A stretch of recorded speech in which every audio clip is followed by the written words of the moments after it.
Sup, you beautiful bastards. Welcome back to the Philip DeFranco Show, your daily dive into the news. It is Tuesday. There is a lot to talk about today. So you just hit that like button, you buckle up, and let's jump into it. Now, first up today, Diddy is back in the news, and that's because he's being accused of witness tampering from jail. With this claim now coming from a recent filing from prosecutors who say that Diddy has made, quote, relentless efforts to contact potential witnesses, including victims of his abuse, who could provide powerful testimony against him. Which may then have you wondering, how could Diddy be doing this while he's stuck in a New York jail cell? And well, according to prosecutors, they say he's been using the phone access codes of other inmates to contact several people, including his sons, and that he's made three-way calls to others. They've also accused him of using a third-party service to contact people who are unauthorized, and the filing arguing that the calls to his sons and others provides the clear inference that the defendant's goal is to blackmail victims and witnesses either into silence or providing testimony helpful to his defense. Now, for his part, Diddy's lawyers are fighting back against the prosecutors here, with them filing a motion yesterday saying that the information investigators obtained was attorney-client privileged material, with them then going on to argue that prosecutors violated Diddy's 4th, 5th, and 6th Amendment rights by seizing these materials. Also, the timing with everything in this situation is very crucial, right? In that, because this week, a judge is expected to decide if Diddy should be granted a $50 million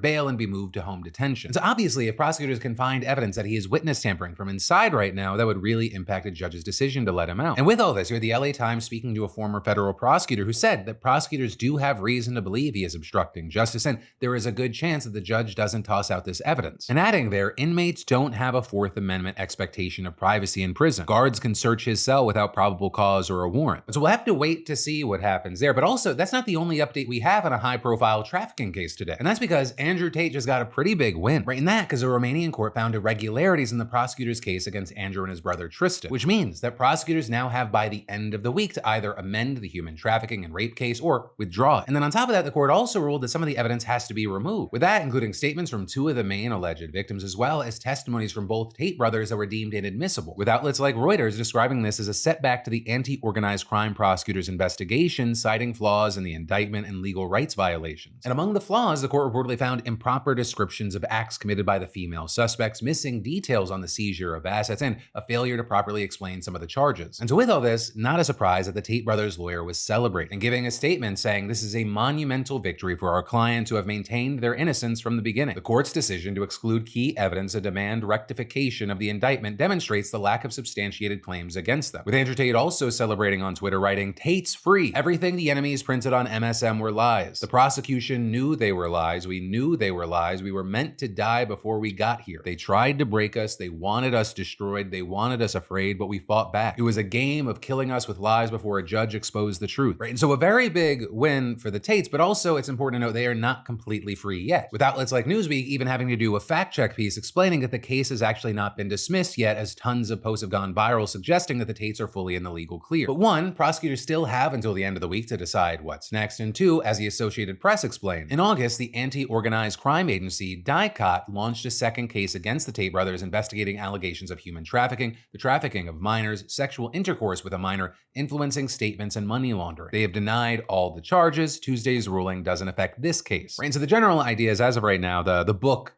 on this, it's not finished, right? It is the turning of a page, possibly the end of a chapter, but it appears that there is more to read. But there are a number of moving pieces here, and it's going to be very interesting to see what happens by the end of this week. But then, in a huge update to what we talked about yesterday with Ukraine, American-made long-range missiles have now been fired into Russia for the very first time. And specifically, Ukraine reportedly launched at least 6 US-provided ATACMS missiles at a weapons depot in a region bordering Ukraine and Belarus, with then the Russian Defense Ministry claiming that 5 missiles were shot down and 1 was damaged, and saying with that there were no casualties or damage. And then Russia's foreign minister claimed that the attack was a signal that the US is the one seeking escalation. Right? And that because this attack happened thanks to Joe Biden authorizing Ukraine's use of the weapons to strike inside Russia, which notably has also led to some European allies also considering lifting restrictions. Or the UK, for example, they're now expected to supply Ukraine with Storm Shadow missiles for striking inside Russia. Though this is Germany, on the other hand, is sticking with their decision to not provide its Taurus missile system to Ukraine. And then, with all this, we now have Vladimir Putin signing a revised Russian nuclear doctrine that lowers the threshold for his country's use of nuclear weapons, with this new doctrine specifically saying aggression against the Russian Federation or its allies by any non-nuclear state with the participation or support of a nuclear state is considered as their joint attack. And so what that means, at least in theory, is that a US-backed conventional weapons attack, like the one that literally just happened, it could trigger a nuclear response. That is, if Russia deems the attack a critical threat to the, quote, sovereignty and territorial integrity of Russia and its ally Belarus. And so with this, on one hand, that might make you think that people opposed to lifting weapons restrictions had a point. And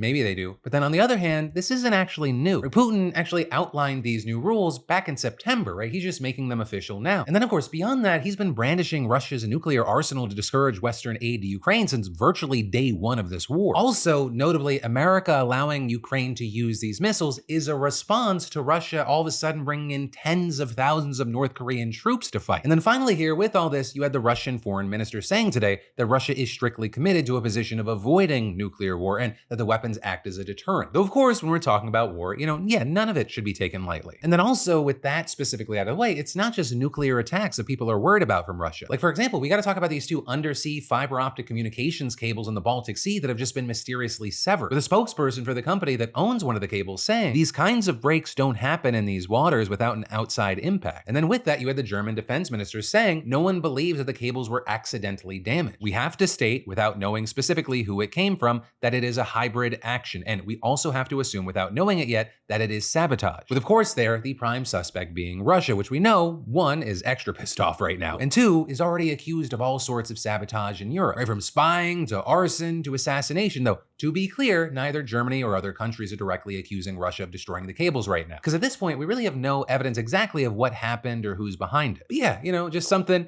you should be aware of, and if for any reason you feel like you need to research what you might need to do, Fallout is a great show on Prime. And then you are a minority, but a growing minority, right? And that because this new report from Pew found that 37% of US adults between 18 and 29 say that they regularly get information from news influencers online. And then also for those of you not in that age group, you're in an even bigger minority, right? Because on average, only 21% of all US adults say the same. And among Americans who get their news from news influencers, 65% said influencers help them better understand current events, and 70% said that the news that they got from the influencers is at least somewhat different from the news they get via other sources. But also some of the most interesting information from this study wasn't about the consumers, but rather the influencers themselves. With Galen Stocking, for example, a senior computational social scientist at Pew, saying in a statement, "These influencers have reached new levels of attention and prominence this year amid the presidential election. We thought it was really important to look at who is behind some of the most popular accounts, the ones that aren't news organizations, but actual people." With Pew then looking at a sample of 500 popular news influencers, which was narrowed down from a review of 28,000 social media accounts, with them defining news influencer as someone who regularly posts about current events on social media and has at least 100,000 followers on Facebook, Instagram, TikTok, X, or YouTube. Right? So this can include independent creators as well as journalists affiliated with news organizations. Though notably, it turned out that most, or 77%, had no affiliation or background with news organizations. The report also found that it's a generally male-dominated space, with 63% of news influencers being men, 30% being women, and the rest being either non-binary or their gender was unclear. With Pew then noting that many of these creators also tend to have a conservative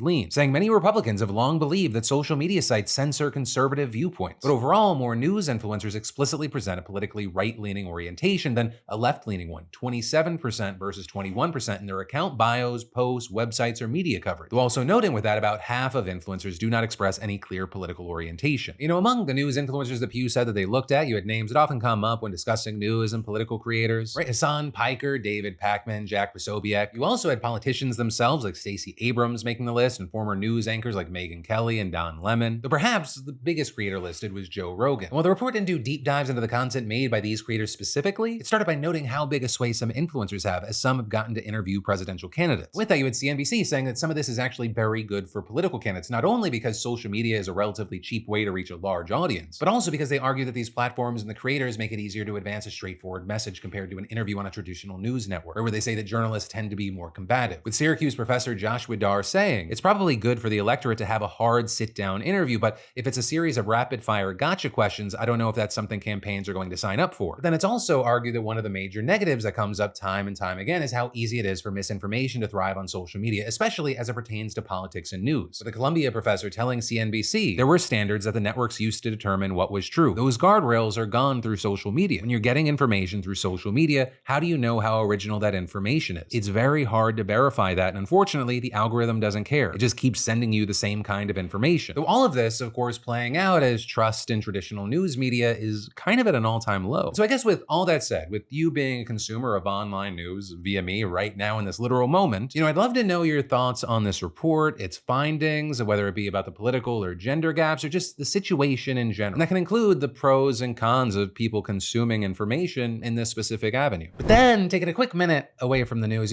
whether it's city sounds, a snoring partner, or just a busy mind, sometimes we need help quieting the world down. And well, thanks to today's sponsor, Ozlo Sleep Buds, we've found the way to get that good night's rest. These are a recovery game changer. And unlike typical earbuds that just get in the way, Ozlo Sleep Buds are designed specifically for sleeping. They fit snugly in your ears, even for a side sleeper like me, without causing any discomfort. And the real magic is in their noise masking technology, right? Instead of just telling you how poorly you slept like other wearables, they actually help you fall asleep faster and stay asleep longer. And Sleep Buds can stream anything you want, soothing sounds, audiobooks, your favorite podcasts. Plus, with built-in biometric sensors, they detect when you've dozed off and they'll switch to soothing sounds automatically. And with a 10-hour battery life, they've got you covered all night long. And for me personally, I really like the in-ear personal alarm that gently wakes me up from a sound sleep without jarring me or my wife. So hey, if you are ready to transform your sleep experience, check out Ozlo Sleep Buds. Better sleep is one of the best decisions you'll ever make for your own well-being. Just scan the QR code or click the link in the description for the best sleep of your life and use code PHILD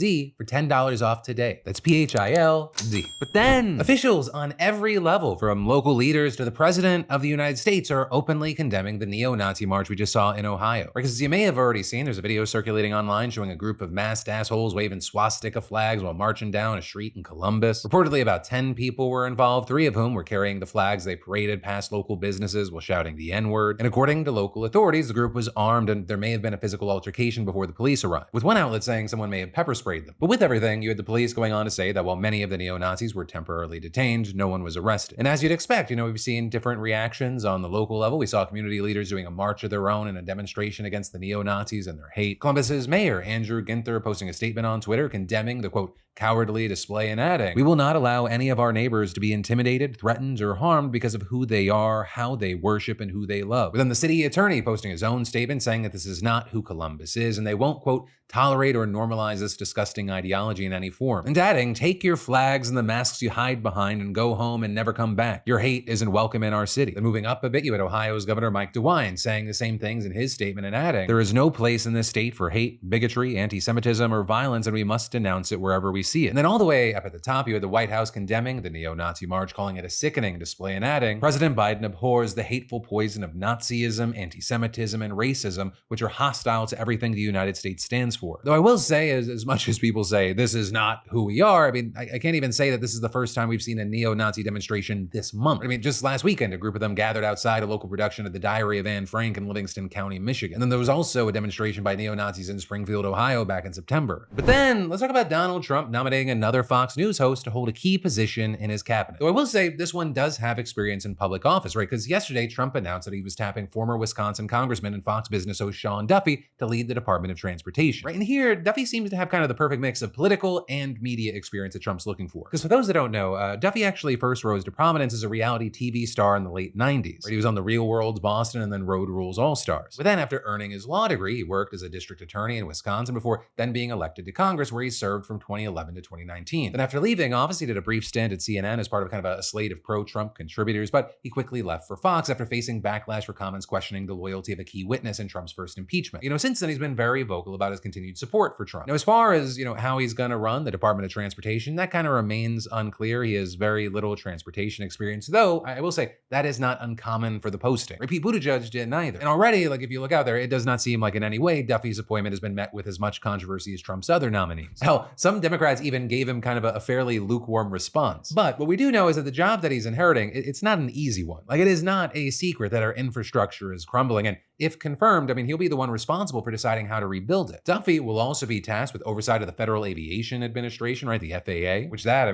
just continues to struggle with air traffic control and remains at the center of hot-button air safety debates amid the ongoing Boeing scandals. And then beyond that, he'll be in charge of the Federal Railroad Administration, which is under pressure to make safety reforms after the high-profile derailment in East Palestine, Ohio. And then, on top of that, there's kind of the whole Elon Musk of it all, right? Because the Department of Transportation plays a huge role in regulating Tesla and SpaceX. And Elon Musk has made his displeasure with the department very clear. He's openly and repeatedly clashed with regulators at the FAA over its launch practices. And then on top of that, the traffic safety arm of the agency is actively investigating Tesla over its full self-driving system after the company reported multiple crashes, including one that killed a pedestrian. And of course, all of this as Musk himself is playing an increasingly larger role in the administration, not only being tapped to lead the so-called Doge Commission, but also just generally being very close to Donald Trump. Also, regarding a connected story with Musk, we saw Trump making another notable appointment that Musk stands to benefit from, with Trump over the weekend choosing Brendan Carr to be the chairman of the Federal Communications Commission. Right, and for some context here, right, the way the FCC works is that there are 5 commissioners and the president designates one to be the leader of the agency. So Carr is actually already serving as commissioner, a post that Trump appointed him in 2017. And unlike Duffy, Carr has made it abundantly clear what he plans to do with his new position of power, because Carr has publicly said that he will fulfill Trump's goals of slashing regulations and going after big tech and TV networks that the president-elect views as being biased against conservatives. He's also notably yet another appointee who has deep ties to Project 2025, despite Trump repeatedly claiming that the blueprint wouldn't be part of the official policy of his administration. People noting that Carr literally wrote Project 2025 chapter on the FCC, with him there arguing that the agency needs to focus on reining in big tech, accusing the companies of trying to censor diverse political viewpoints. And then also, very significantly, he wrote in his chapter that he supports banning TikTok, which, key thing here, is a move that Trump has flip-flopped on and now says that he opposes. But then also, beyond Project 2025, Carr has also implied that he would take on TV broadcasters that Republicans viewed as politically biased. I will say, notably here, it's unclear how much power he'll really have in those areas, right? The FCC can't punish TV or radio stations for editorial decisions unless they violate regulations on obscenities or children's TV rules. And this, as experts also say, that the ability of the FCC to fully regulate big tech, it remains a legal gray area. Though, I would say one that is expected to be tested under Carr, because he definitely has many tools at his disposal, and also what we know is that he could use his position to significantly benefit Elon Musk. Carr has repeatedly spoken out in favor of and even actively vouched for various companies owned by Musk, with Carr especially speaking out in favor of Starlink, advocating for the company to receive nearly $1 billion in FCC grants and throwing a major fit when the agency declined, with him accusing the Democratic majority of regulatory harassment against Musk. But now, with him in charge and Republicans having the majority of the 5-person commission, Carr could help steer enormous lucrative contracts to Starlink. So with that, not a complete surprise that we've seen Musk cheering the news of Carr's appointment. Then, taking a quick break from the news, behind every episode of the show is a heartbeat, whether it's my producer, the team, or you, the people watching. And just like this show needs its heartbeat, your heart needs support too. And that's where today's sponsor, SuperBeets Heart Chews, comes in. Because y'all know how I feel about this. Cardiovascular health is vital because your heart keeps every part of your body connected. And thankfully, taking care of it doesn't have to be complicated. Right? SuperBeets Heart Chews makes it easy. Just 2 chews a day and you're set. These delicious plant-based chews, they help support healthy blood pressure and circulation while providing a clean energy boost without the jitters. Plus, paired with a healthy lifestyle, SuperBeets' unique antioxidant compound is clinically shown to be nearly twice as effective at promoting normal blood pressure compared to lifestyle changes alone. Right? Adding SuperBeets Heart Chews to my routine gives me peace of mind knowing that I'm doing something great for my heart health. And they're also convenient to take on the go, whether I'm at my desk or out and about, making it easy to stay consistent. And again, I love the sustained energy without the crash. So if you're ready to double down on your heart health, get 15% off and save even more on bundles using code DeFranco at getsuperbeets.com. That's getsuperbeets.com, code DeFranco. But then we've got to talk about one of the largest ever protests supporting Indigenous rights in the history of New Zealand, with us seeing today tens of thousands of people marching in the capital of Wellington, specifically against a proposed law that would reshape the country's founding treaty. Right, and that's a treaty that was signed by the colonial British regime and 500 Māori chiefs in 1840. It basically laid out the principles guiding the relationship between the Crown and the Indigenous population. But notably, they signed 2 versions of the text, one in the local language and one in English, and that's long sparked debate over how the treaty should be defined and interpreted. And of course, as you'd likely imagine, for a long time, the colonizers ultimately got their way. But notably, over the past few decades, the country's parliament and judicial system, they've come to interpret the treaty as promising Maori significant decision-making powers and special protections. And then with that, along came a man by the name of David Seymour. He's the leader of one of 3 parties forming the country's conservative coalition government. And he introduced something called the Treaty Principles Bill, with him and his supporters saying that the way the treaty has been interpreted over the years has given Indigenous people special treatment. Though notably, Maori, who make up 20% of the country's population, they're still behind when it comes to almost every social and economic metric. And that's actually despite attempts in recent decades to deal with inequities caused in large part by breaches of the treaty. And so with that, you have people like Margaret Mutu, a professor of Maori studies, saying it denies the fact that the statistical reality of Maori is that we are way behind the rest of the population because we have been colonized. We've had everything taken off us. With then another Maori legal expert saying, if those principles are redefined and significantly weakened, there will be fewer legal mechanisms for Maori to have their rights recognized. And, that's why the backlash has been so strong. Because before today, you may have seen this viral moment from a session of Parliament last week. Right? You had a Maori lawmaker symbolically ripping up the controversial bill and being joined by some of her colleagues in a traditional dance called a haka.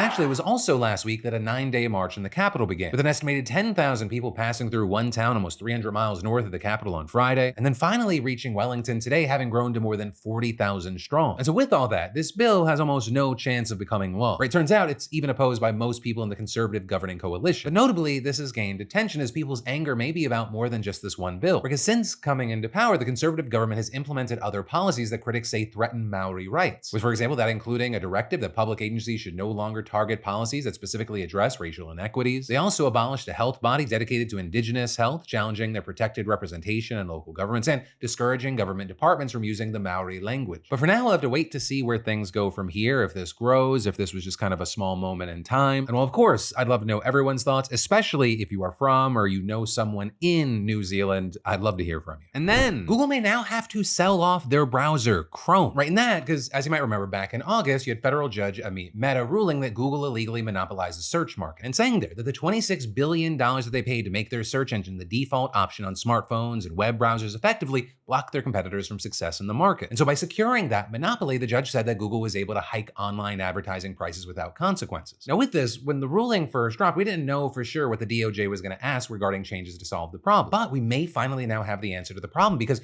Bloomberg's reporting that the Justice Department plans on asking Meta to force Google to sell off Chrome. A sale that would be both huge generally as well as what the price tag is, right? It could reportedly fetch as much as $20 billion. And as far as why sell off Chrome, you have Bloomberg citing sources saying that the DOJ knows that Chrome is a key access point for people to use the Google search engine, right? And losing Chrome, it could be a serious hit for Google. I mean, it's the world's most popular browser and owning it's a key part of Google's ad business. Through Chrome, the company's able to see activity from signed in users and use that data to more effectively target promotions, which then makes up most of its revenue. And that's without mentioning that they've been using Chrome to direct users to its AI product, Gemini. Now, unsurprisingly, with all this, Google has already promised to appeal and certainly doesn't have anything positive to say about this latest development, or with their vice president of regulatory affairs saying that the DOJ, quote, continues to push a radical agenda that goes far beyond the legal issues in this case. And adding, the government putting its thumb on the scale in these ways would harm consumers, developers, and American technological leadership at precisely the moment it is most needed. But also, an important note here is that this isn't a done deal yet. Like this is technically just one of several recommendations from the DOJ that Judge Mehta will be considering, with some of the others being things like requiring Google to uncouple the Android operating system from its other products like the Play Store or search engine, as well as requiring them to give websites more options to stop their content from being used by Google's AI products. Especially because there's also the matter of finding a buyer for Chrome, right? Not a lot of companies have $20 billion lying around. And then even there, the companies that could afford it and would want to buy it, like Amazon, they're already facing their own antitrust scrutiny. With, for example, one Bloomberg analyst saying that he thinks Chrome's sale is, quote, extremely unlikely, but that maybe OpenAI could take an interest, saying that would give it both distribution and an ads business to complement its consumer chatbot subscription. But fortunately or unfortunately, depending on who you are, it appears that it's going to be a while before we actually know what's going to happen. Right, and that because the judge scheduled the hearing for April of next year to decide what changes are going to be required and planning to issue the final ruling next August. But ultimately, that is where your Tuesday evening, Wednesday morning dive into the news is going to end, though. Quick announcement for tomorrow. 1, you will be getting your regular Philip DeFranco show at the regular Philip DeFranco show time. But 2, there might not be a morning live stream over at twitch.tv/DeFranco Live. I've got a family thing, but I might be able to squeeze in an earlier morning live stream. We'll see. Best bet is just to follow me over there to make sure you get notifications. But